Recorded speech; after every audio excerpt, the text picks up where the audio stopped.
vous informer à travers cette session d'information sur Canal Congo Télévision. Le gouverneur militaire du Nord Kivu, le général Peter Sirimwami Kouba, réagissant au bombardement du site des déplacés de Mugunga près de Goma, dénonce un crime de guerre et contre l'humanité. Suivez-le au micro de notre correspondant sur place, Joël Kama.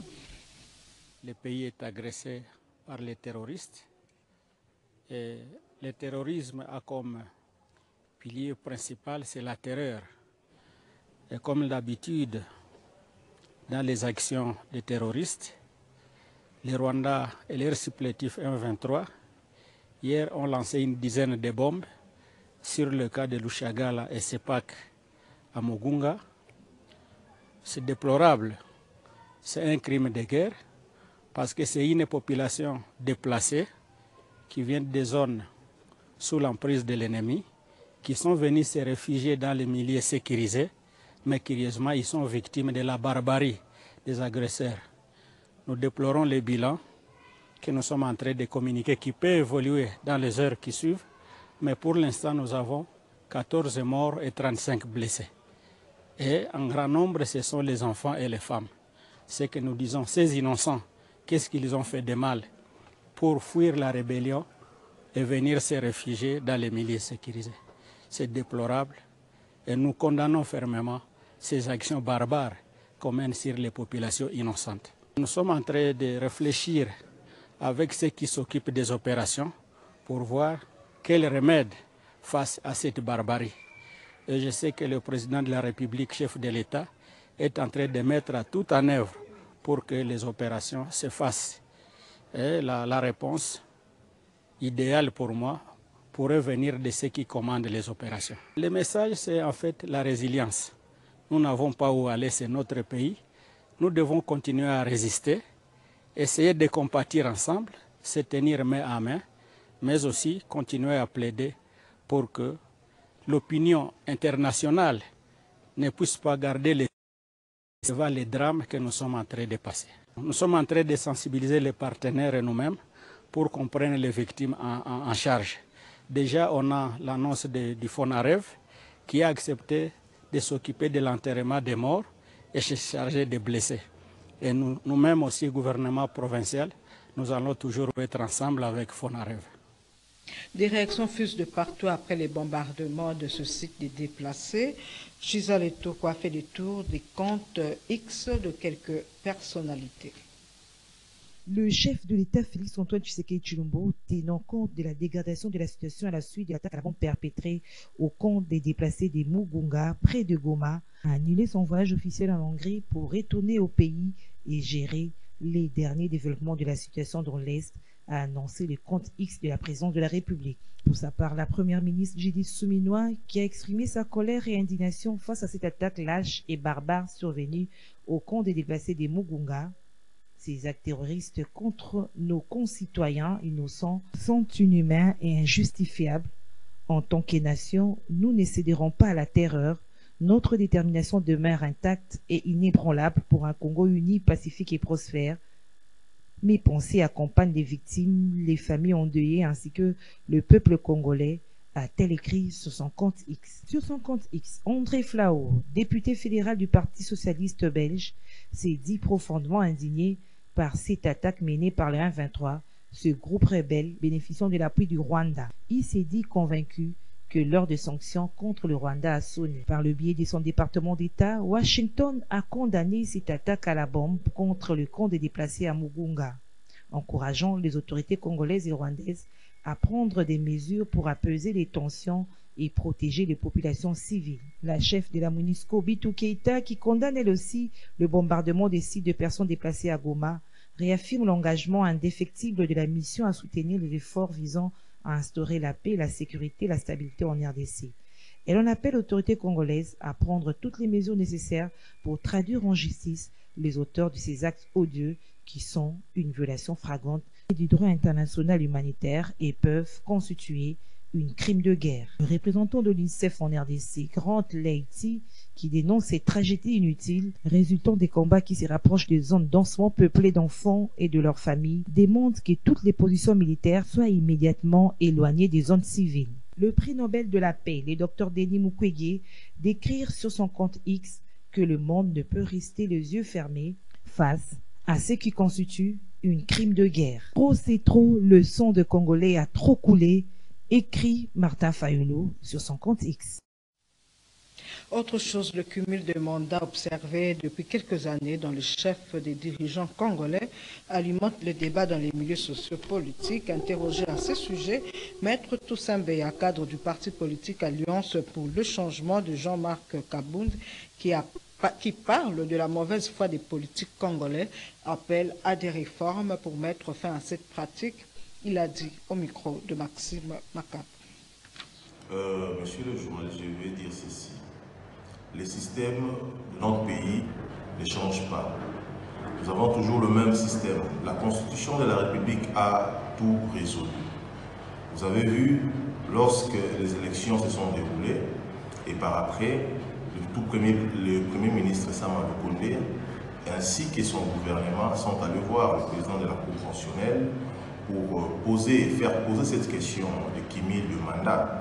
Et la Cour constitutionnelle avait très bien répondu à son temps qu'il n'était pas question que tous ces gens puissent avoir des mandats au même moment. Alors, ce qui est grave, c'est le président de la République qui a soutenu cette thèse, rejetant l'arrêt de la haute cour, qui est la Cour constitutionnelle, en disant ceci, la loi suprême, c'est le salut du peuple. Aujourd'hui, nous constatons que le salut suprême est au-dessus même de la Constitution. C'est dommage que nous puissions avoir plutôt de telles choses au sein de notre pays. Chose grave. Vous voyez aujourd'hui, celui-ci est député, celui-ci est sénateur, lui-même est ministre. Donc vous voyez, il est en train de cumuler les mandats. Il y a certaines personnes qui sont aussi compétentes pour gérer, mais dommage que nous voyons l'extrapolation même de cette situation qui ne nous laisse pas aussi indifférents. Nous pensons que cette façon de faire les choses, nous ne sommes pas d'accord avec ça. Et puis, les élèves finalistes du secondaire feront face le lundi 6 mai 2024 à l'épreuve de dissertation. Qu'en est-il de cette épreuve? John Mukadi nous en parle. C'est ce lundi 6 mai que débute la dissertation. Les finalistes du secondaire vont donc faire face à cette épreuve hors session de l'examen d'État. La dissertation est un exercice argumentatif et structuré. Il vous est demandé de développer une réflexion sur un sujet donné. Elle se compose d'une introduction qui présente le sujet, d'un développement de plusieurs paragraphes argumentatifs et se termine par une conclusion récapitulant les points essentiels. L'objectif de la dissertation est d'analyser, de discuter et de persuader les lecteurs. Les étapes pour rédiger une bonne dissertation sont comprendre le sujet, organiser vos idées, rédiger la bonne dissertation, soigner la forme. Pour bien disserter, il s'avère important de maîtriser la langue française, avoir une bonne culture générale, savoir analyser un sujet, savoir argumenter et structurer sa pensée. Notez que d'autres épreuves traditionnelles des hors-sessions de l'examen d'État édition 2023-2024. Au sujet de la célébration de la Journée mondiale de la liberté de la presse fêtée le 3 mai, quelques professionnels des médias qui se sont exprimés sur cette journée ont évoqué les contraintes financières ou matérielles qui entravent le bon fonctionnement de ce métier. On les écoute au micro de Strak Ngimbi et Dedi Mujinga. Difficile, pourquoi j'ai dit difficile? Puisque si on voit ce qui se passe ici au pays, avec les médias qui sont nés, en fait, on a environ, voire même plus de 300 télés ici au pays, on peut dire que la presse est libre. Mais je vois mal de parler de la liberté de la presse avec les conditions auxquelles nous, journalistes, nous sommes en train de travailler. Nous travaillons dans des conditions très difficiles. La plupart des journalistes, on n'a pas de contrat avec les responsables de nos médias. Donc, par là, je dis qu'il est difficile pour moi d'affirmer que la liberté, en fait, la presse est totalement libre. Puisque quand vous n'êtes pas mieux payé, vous n'êtes pas en fait mis dans de très bonnes conditions, c'est difficile de parler d'une presse libre ici en République démocratique du Congo. La liberté de la presse existe sur le plan légal, mais il y a certaines contraintes qui poussent les gens eux-mêmes à troquer leur liberté. Il y a certaines contraintes qui vous poussent à ne pas exercer votre liberté. La loi reconnaît la liberté. Nous avons cette liberté. De la part de la Constitution, il y a la liberté. Mais pour l'exercer, cette liberté-là, il y a certaines contraintes. Ça peut être des contraintes, peut-être vous avez des besoins. Sur le plan matériel, tout n'est pas en forme. Vous pouvez avoir des problèmes sociaux, des problèmes sociaux. Et que devant ces problèmes sociaux, vous devez commencer maintenant à réfléchir sur l'exercice de votre liberté.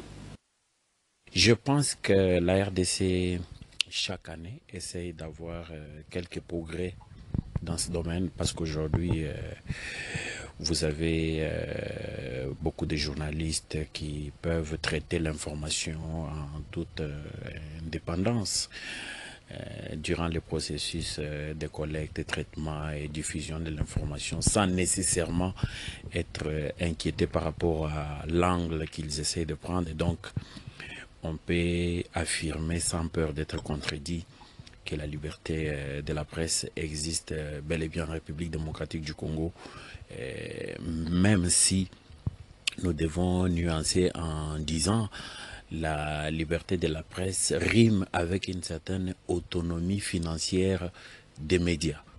À partir du moment où les médias congolais vivent dans une certaine précarité financière, il va de soi que cette liberté est quelque peu entamée.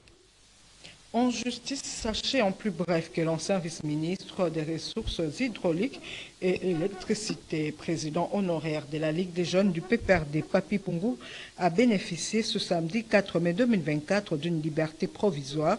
Il était détenu 4 mois durant avant d'être transféré à la prison centrale de Makala le mercredi 17 avril 2024. Rappelons que Papi Pungu a été arrêté le 27 décembre dans le Haut-Katanga et transféré à Kinshasa alors qu'il se rendait en vacances en Zambie.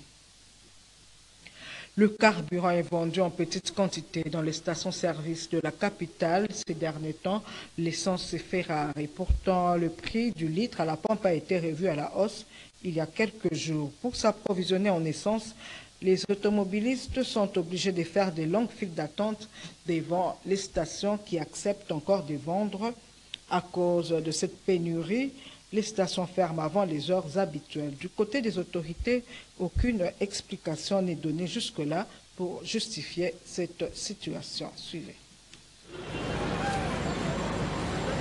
C'est une scène devenue courante ces jours-ci à Kinshasa. En pleine journée, les stations-service ferment au motif qu'ils n'ont pas suffisamment d'essence à vendre aux clients. Devant les stations-service où le stock est disponible, il faut faire la file pour espérer avoir quelques litres d'essence. Avec ces bidons, Olivier Mabaya est passé dans plus de 2 stations pour avoir de l'essence, mais en vain. Eli Loubaki, taximan, ne se décourage pas. Il continue sa recherche et espère trouver du carburant pour travailler. Pour lui, les institutions habilitées doivent fournir des explications sur cette question qui est urgente mais qui semble être négligée. Antoine Lomina a pu acheter de l'essence le matin. Quand il est revenu l'après-midi pour s'approvisionner à nouveau, il a trouvé la station-service fermée. Il n'en revient pas.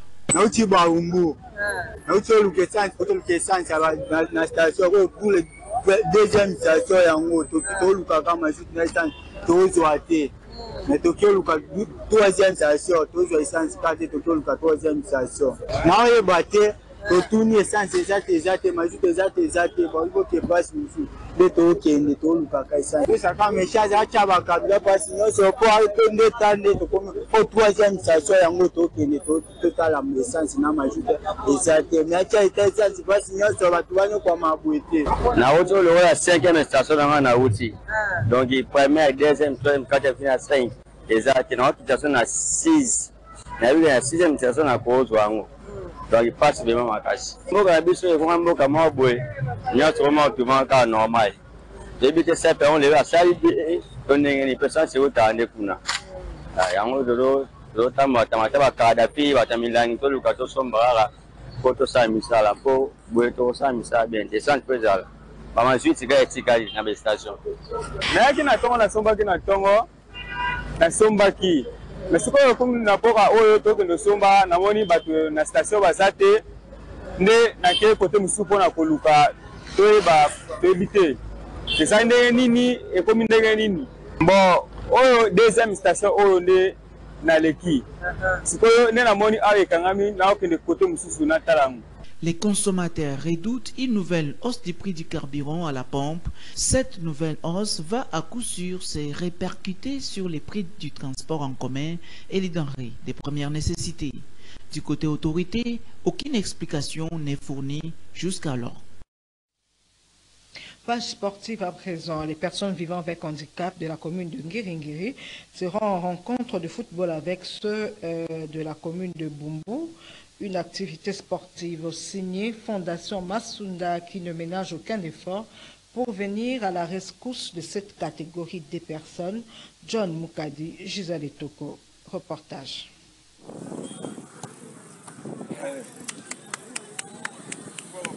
C'est une première dans la ville de Kinshasa, une rencontre de football loisirs des personnes à mobilité réduite.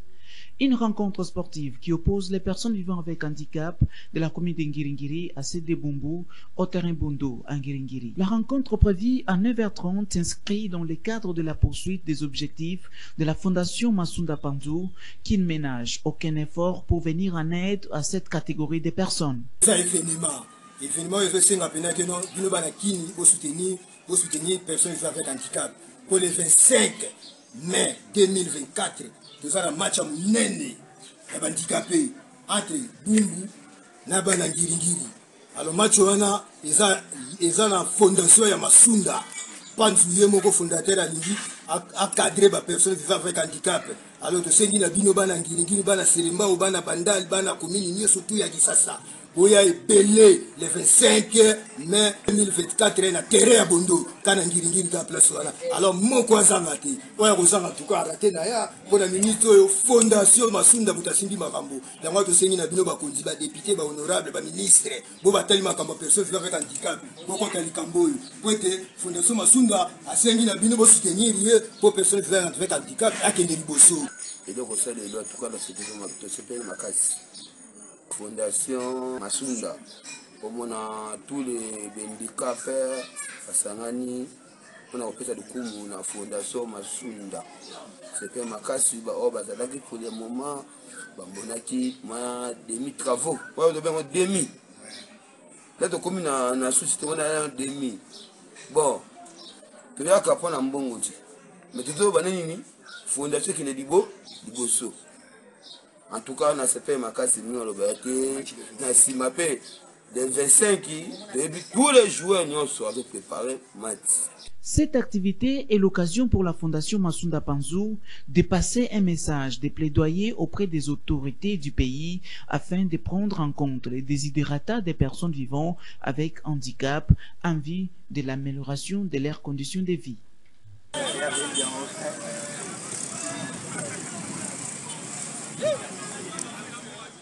Sport toujours. L'équipe de Lubumbashi Sport a fait une grosse surprise ce samedi 4 mai au stade Kibasa Maliba de Lubumbashi devant le tout-puissant Mazembe en match de play-off de la Lina Foot. Les Kamikazes ont résisté face aux Corbeaux lors de cette rencontre de la manche retour du championnat national qui s'est soldée par un score nul de 0 but partout.